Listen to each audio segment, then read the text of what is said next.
दोस्तों आज किसी एक वीडियो हम देखें क्लास 12 हिंदी।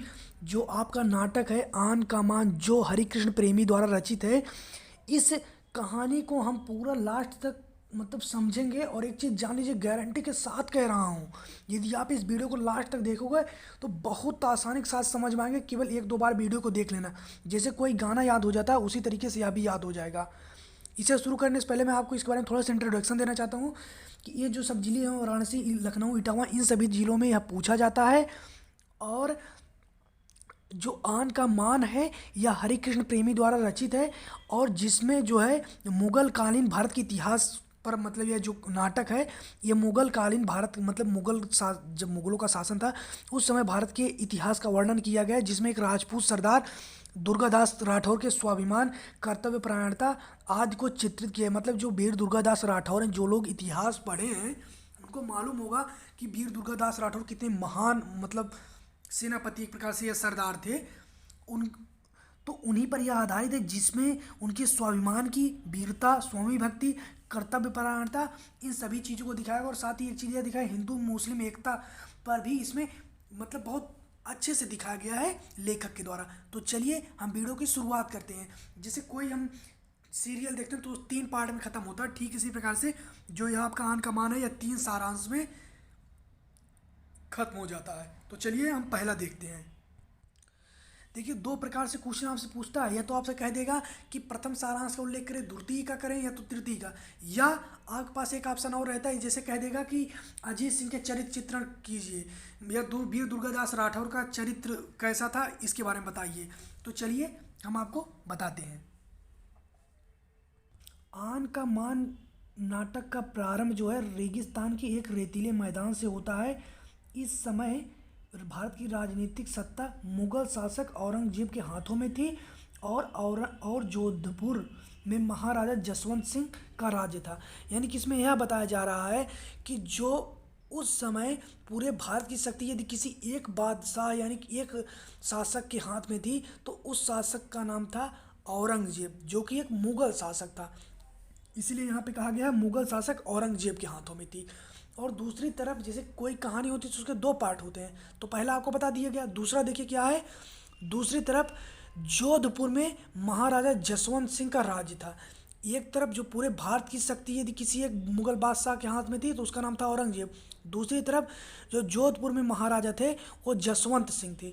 और जो है जसवंत सिंह जो महाराजा थे उनका एक कर्तव्यनिष्ठ सेवक कौन था, वीर दुर्गादास राठौर। वीर दुर्गादास राठौर जो है महाराज जसवंत सिंह का कर्तव्यनिष्ठ सेवक था। और महाराज की मृत्यु हो जाने के बाद उनके पुत्र अजीत सिंह के संरक्षक की भूमिका निभाता है। जो होते हैं वीर दुर्गादास राठौर, जब महाराजा जसवंत सिंह की मृत्यु हो जाती है तो उनके जो पुत्र होते हैं महाराजा जसवंत सिंह के, अजीत सिंह, उनकी पूरी रक्षा करता है। कौन? वीर दुर्गादास राठौर उनकी पूरी रक्षा करता है अजीत सिंह की। अब देखिए जो औरंगजेब है इसके एक पुत्र हैं, उनका नाम क्या है देखिए, पूरा पहले पढ़ देते हैं, इसके बाद आपको बता रहे हैं। उसका पुत्र जो है अकबर द्वितीय औरंगजेब से अलग हो जाता है और उसकी मित्रता वीर दुर्गादास राठौर से हो जाती है। आप ये समझिए जो औरंगजेब है उसके एक पुत्र हैं, उसका नाम है अकबर द्वितीय। अकबर द्वितीय जो है वह अपने पिता की नीतियों का विरोध करता है। पिता की नीतियों का विरोध करने का तात्पर्य है, जैसे जो औरंगजेब था वह हिंदुओं पर अत्याचार करता, हिंदुओं का जबरदस्ती धर्मांतरण करवाता, मंदिरों को तोड़ता और अन्य प्रकार से वह हिंदुओं पर अत्याचार करता। तो बुलंद जो अकबर द्वितीय था, जो कि औरंगजेब का ही पुत्र था, वह अपने पिता की नीतियों का विरोध करता। और उसकी देखिए जो औरंगजेब की 2 पुत्री थी, एक मेहरुन्निसा, एक जीतुन्निसा। तो जो मेहरुन्निसा थी यह भी अकबर द्वितीय की तरह थी, वह अपने पिता की नीतियों का विरोध करती थी। कौन? मेहरुन्निसा। और जो जीतुन्निसा थी ये अपने पिता की नीतियों का समर्थन करती थी। तो अब आप समझ लीजिए। और जो अकबर द्वितीय था इसके देखिए एक बेटा था जिसका नाम था बुलंद अख्तर, और एक बेटी थी जिसका नाम था सैफियातु। ठीक है, इसका पूरा नाम था सैफियातु निसा, लेकिन यहाँ सैफियात कहा गया। ठीक है, अब देखिए इसमें होता क्या है कि जो इसका बेटा है, औरंगजेब का जो बेटा अकबर द्वितीय, इसकी मित्रता हो जाती है किससे? वीर दुर्गादास राठौर से।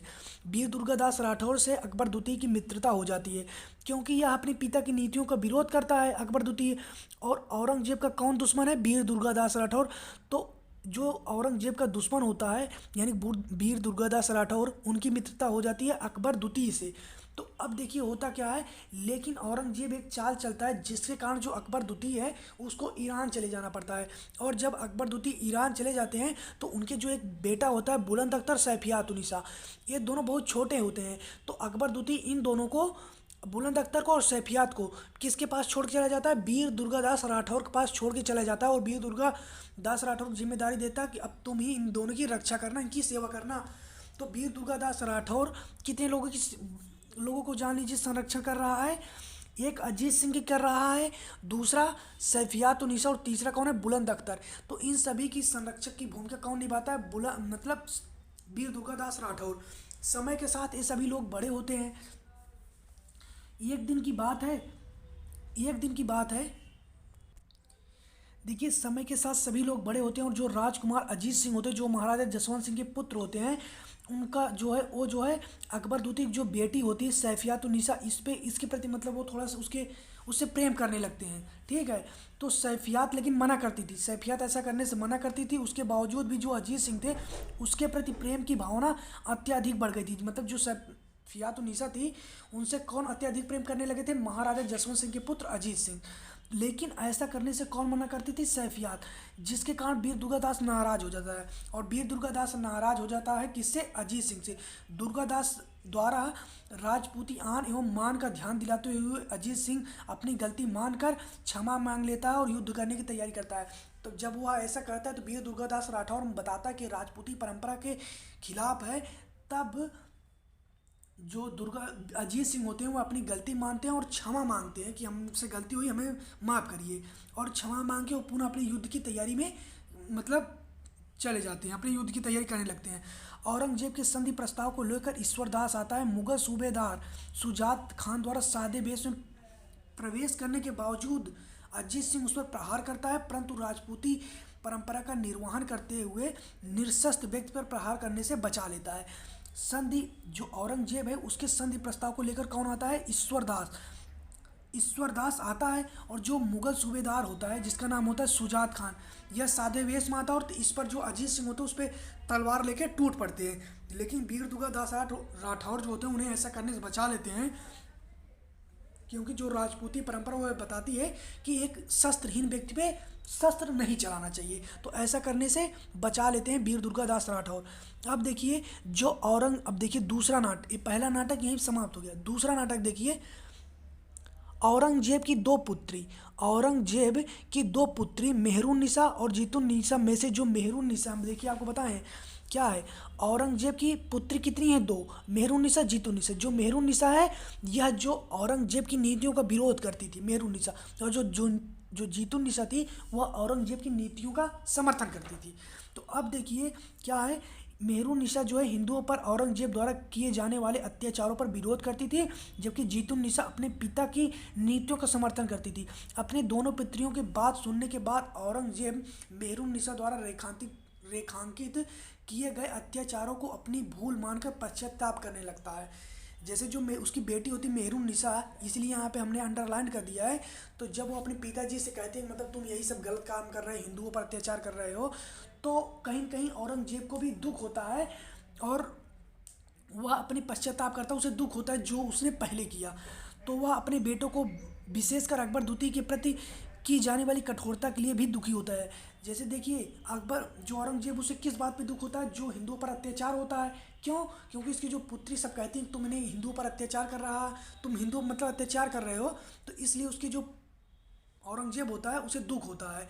और औरंगजेब को इस बात को लेकर भी दुखी होता है कि जो उसका जो पुत्र होता है जिसका नाम था, हमने आपको बताया था क्या, अकबर द्वितीय। तो अकबर द्वितीय से वो बहुत जलता था, कौन, औरंगजेब। और इसी कारण से उसने अकबर द्वितीय को ईरान भेज दिया था, क्योंकि अकबर द्वितीय जो था वो अपने पिता औरंगजेब की नीतियों का विरोध करता था। इसीलिए औरंगजेब जो है अकबर द्वितीय को मतलब ईरान भेज दिया था। और अब इस बात को भी लेकर औरंगजेब दुखी रहता है कि वह अपने पुत्र के प्रति ही इतना मतलब गलत व्यवहार किया। उसके अंदर अकबर द्वितीय की संतानों यानी कि पौत्र पौत्री क्रमशः बुलंद और सैफियात के प्रति स्नेह बढ़ जाता है, क्योंकि हमने आपको बताया औरंगजेब का पुत्र कौन है, अकबर द्वितीय, और अकबर द्वितीय के पुत्र और पुत्री कौन है, मतलब बेटा बेटी कौन, बेटा उसका है बुलंद अख्तर, बेटी कौन है अकबर द्वितीय की, सैफियात। तो कहीं न कहीं औरंगजेब के ये सब क्या हुए, पौत्र पौत्री हुए। तो औरंगजेब को किसकी याद आ रही, इस बुलंद अख्तर की और सैफियात की, क्योंकि अब तो यह ईरान चला गया है, लेकिन है कौन इसका, इसके जो अकबर द्वितीय है इसके बेटे और बेटी हैं, तो औरंगजेब को इन दोनों की याद आ रही है। सैफियात के प्रति स्नेह बन जाता। औरंगजेब अपनी वसीयत में अपने पितरों पुत्रों को जनता से उदार व्यवहार करने के लिए परामर्श देता है। वसीयत मतलब जैसे होता नहीं कि एक बैठक, तो उसमें यह कहता है औरंगजेब अपने पुत्रों से कि देखो तुम सब जो हमारी जनता है, हिंदू है, उनके साथ अच्छा व्यवहार करो, उनके साथ कोई गलत व्यवहार ना करो। अब देखिए वह अपनी मृत्यु के बाद अंतिम संस्कार की सादगी करने के लिए कहता है। वसीयत लिखे जाने के समय ही ईश्वरदार वीर दुर्गादास राठौर को बंदी बनाकर लाता है, और औरंगजेब अपने पौत्र पौत्री यानी बुलंद अख्तर और सैफियात को पाने के लिए वीर दुर्गादास राठौर से सौदेबाजी करना चाहता है, लेकिन दुर्गादास इसके लिए राजी नहीं होता है। देखिए मैं आपको बता दूं, ये महाराज जसवंत सिंह थे, इनके जो दुर्गादास राठौर, तो इस दुर्गादास राठौर को कौन, यहाँ पे देखिए ईश्वरदास, वीर दुर्गादास राठौर को ईश्वरदास बंदी बनाकर लाता है औरंगजेब के पास। और औरंगजेब जो है इसके पास एक प्रस्ताव रखते हैं वीर दुर्गादास राठौर के पास, कि जो अकबर द्वितीय के पुत्र और पौत्री यानी बुलंद अख्तर और सैफियात, इनको तुम हमें दे दो, मतलब हमारे जो पौत्र पौत्री हैं उनको जो है हमारे पास ला के दे दो, और इसके लिए जो तुम्हें धन दौलत चाहिए मैं उसे तुम्हें दूंगा। क्योंकि आप जानते हैं जो अकबर द्वितीय था उसकी मित्रता वीर दुर्गादास राठौर से हो गई थी, और जब वह जा रहा था ईरान तब वह बुलंद अख्तर और सैफियात को वीर दुर्गादास राठौर के पास छोड़ के चला गया था। तो औरंगजेब कहता है कि तुम हमारे पौत्र पौत्री यानी सैफियात और बुलंद को हमारे पास दे दो, और इसके लिए तुम हमसे धन ले लो। लेकिन वीर दुर्गादास राठौर ऐसा करने से मना कर देता है, वो कहता है कि नहीं हम ऐसा सब नहीं करेंगे।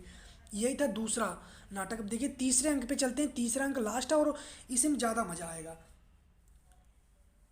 देखिए क्या है, देखिए क्या है, तीसरे नाटक का आरंभ जो सैफियात के गाने के साथ प्रारंभ होता है, और उसी समय अजीत सिंह वहाँ पहुँच जाता है। वह सैफियात को अपना जीवन साथी बनाने का इच्छुक है, लेकिन सैफियात स्वयं को विधवा कहकर अजीत सिंह के प्रस्ताव को स्वीकार नहीं करती।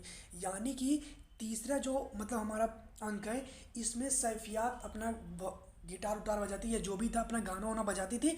उसी समय वहाँ पे अजीत सिंह आ जाता है, और अजीत सिंह सैफियात को अपने प्रेम के बारे में बताता है।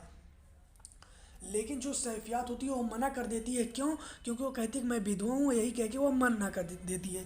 इसके बाद देखिए क्या है, स्वीकार करने से मना कर देती है। अजीत सिंह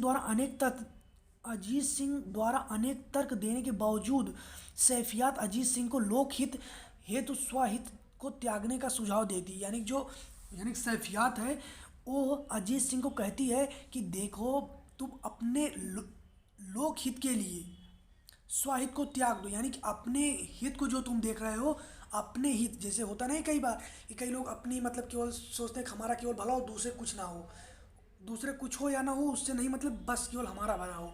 तो वही सैफियात समझा रही है अजीत सिंह को कि तुम अपने हित के लिए लोगों के हित को अनदेखा मत करो। तो वही कह रहे हैं सैफियात अजीत सिंह को लोकहित हेतु स्वहित त्यागने का सुझाव देती है कि तुम्हारा साथ अच्छा हो या ना हो तो नहीं, लेकिन तुम लोगों का हित करो। और वह वहाँ से जाना चाहती है। अजीत सिंह जैसे उसके पास आके बैठा है, अजीत सिंह के पास से वह जाना चाहती है, जैसे वो कहती है सैफियात जो कहती है अजीत सिंह से लोकहित हेतु स्वहित को त्यागने का सुझाव देती है, वह वहाँ से जाना चाहती है। लेकिन प्रेम के उद्वेग में बहता अजीत सिंह उसे अपने पास बैठा लेता है। वह वहाँ से उठ कर जाना चाहती थी, लेकिन अजीत सिंह जो है वो उसके पीछे इतना पागल है, वह उसे मतलब पकड़ के अपने पास बैठा लेता है, उसे जाने नहीं देता है। बुलंद अख्तर के आने से सैफियात सकुचा जाती है। यानी जैसे होता नहीं कई बार कोई आप बात करें और कोई आ जाए तो अचानक नहीं डर जाते, ठीक उसी प्रकार से ये दोनों बात करते हैं। लेकिन उसी समय जो सैफियात का भाई होता है जिसका नाम होता है बुलंद अख्तर आ जाता है, और जो मतलब सैफियात होती है वो सकुचा जाती है कि कौन आ रहा है। लेकिन तब उसे पता लगता है कि अजीत मतलब हमारा भाई ही बुलंद अख्तर तथा अपने बुलंद अख्तर के आने से सैफियात सकुचा जाती है, और तथा अपने भाई से अजीत सिंह के प्रेम एवं विवाह की इच्छा की बात बताती है। बुलंद इसका विरोध करता है और वहाँ से चला जाता है। जब उसका भाई वहाँ आता है तो सैफियात बताता है कि ऐसी ऐसी बात है, मतलब अजीत सिंह जो हमारे पीछे पड़ा है और मतलब वो हमसे शादी करना चाहता है, उसके प्रेम के बारे में बताता है, लेकिन बुलंद अख्तर जो होता है वह इसका विरोध करता है और वहाँ से चला जाता है। इसी समय, इसे एकदम एग्जैक्ट टाइम जैसे ही घटना होती है उसी समय दुर्गादास का प्रवेश होता है और इन सभी बातों को सुनकर औरंगजेब के संदेश को उचित मानता है। जैसे दुर्गादास राठौर वहाँ आते हैं, जैसे ये सब बातें होती रहती तुरंत दुर्गादास राठौर आ जाते हैं। और जब दुर्गादास राठौर आते हैं और जब वो पूरी कहानी सुनते हैं कि किस तरीके से जो अजीत सिंह है, ये जो अजीत सिंह है यह किसके प्रेम में पागल है, सैफियात के प्रेम में पागल है, तो उन्हें लगता है कि जो हमसे औरंगजेब कह रहा है कि हमसे तुम पैसा ले लो और सब चीज़ ले लो, लेकिन जो हमारे पौत्र पौत्रियाँ यानी बुलंद अख्तर और सैफियात, इनको हमारे पास भेज दो। तो वो सोचता है, मतलब अजीत सिंह मतलब वीर दुर्गादास राठौर, वो सोचते हैं इससे हमें पैसा भी मिल जाएगा, यह सुरक्षित भी हो जाएगी और अजीत सिंह मतलब इसमें पूरा फायदा है। अजीत सिंह भी जो गलत काम कर रहा है उससे मुक्त हो जाएगा और अपने युद्ध में और अपने कर्म पथ पर ध्यान देगा। सैफियात भी अपने दादा उदा के पास चली जाएगी और सैफियात का भी मन इससे छुटकारा हो जाएगा अजीत सिंह से। और वीर दुर्गादास राठौर औरंगजेब को खुश भी कर देगा और औरंगजेब इसके बदले में पैसा ही देगा, यानी कि फ़ायदा ही फ़ायदा। तो देखिए, इन सब बातों को सुनकर औरंगजेब के संदेश को उचित मानता है। दुर्गादास के विरोध की परवाह न करते हुए अजीत सिंह सैफियात को साथ चलने के लिए कहता है। जैसे मान लीजिए दुर्गादास राठौर वहीं खड़े हैं, वहीं सैफियात खड़ी है, वहीं अजीत सिंह, वहीं बुलंद अख्तर। और अजीत सिंह दुर्गादास राठौर से डरे बिना बुलंद अख्तर से कहता है तुम चलो, मतलब अजीत सिंह जो है सैफियात से कहता है तुम चलो, सैफियात को साथ चलने के लिए कहता है। यह देखकर सैफियात के सम्मान की रक्षा हेतु दुर्गादास राठौर तैयार हो जाता है। तभी मेवाड़ से अजीत सिंह का टीका यानी कि विवाह का प्रस्ताव आता है। जैसे ही अजीत सिंह सैफियात से कहते हैं तुम यहाँ से चलो, तो तुरंत वीर दुर्गादास राठौर उसके सम्मान की रक्षा के लिए एकदम तत्पर तैयार हो जाता है। लेकिन उसी समय की बात है कि मेवाड़ से है जो अजीत सिंह की विवाह के लिए प्रस्ताव आ जाता है और जिसे वह दुर्गादास की चाल समझता है। यानी जैसे जब अजीत सिंह जब सैफियात से कहते हैं चलो हमारा हाथ पकड़ के, लेकिन सैफियात नहीं जाती है और तुरंत उसकी रक्षा के लिए दुर्गादास राठौर आगे आ जाते हैं। लेकिन अजीत सिंह जो होता है वह इसकी चाल समझता है, जो विवाह का प्रस्ताव आया है यह कोई सही बात नहीं है, मतलब दुर्गादास की चाल है, लेकिन यह वास्तविकता होती है, सही मायने रहता है, दुर्गादास की कोई चाल नहीं होती है। इसके बाद देखिए क्या होता है, दुर्गादास राठौर जो होता है पालकी मंगवा कर सैफियात को बैठाकर चलने के लिए तैयार होता है। तो अजीत सिंह पालकी रोकने की कोशिश करता है।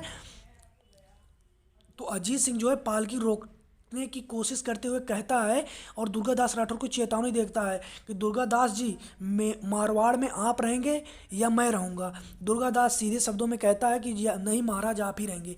इसके कहने का मतलब समझिए कि जब दुर्गादास राठौर उसकी सम्मान की रक्षा करता है और वह उसे पालकी में बैठाकर सैफियात और निशा को औरंगजेब के पास ले जाने लगता है, तो अजीत सिंह इसका विरोध करता है।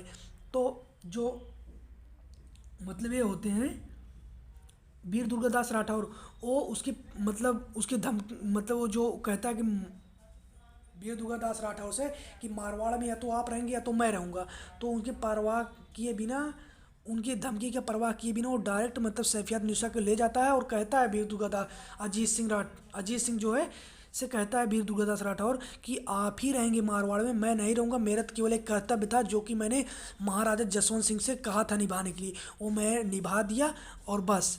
और यही कह के वीर दुर्गादास राठौर वहाँ से चला जाता है और नाटक समाप्त हो जाता है। तो वीडियो अच्छा लगा तो वीडियो को लाइक करना, चैनल को सब्सक्राइब करना। मिलते हैं नेक्स्ट वीडियो में। अच्छी बात बोली, आपको अच्छी लगी तो ऐसे थोड़ा मार दीजिए हाथ, आप थोड़ा सा मार दीजिए, एक बार मार दीजिए। क्यों कष्ट हो रहा है आपको? अगर अच्छी लगी मार दीजिए।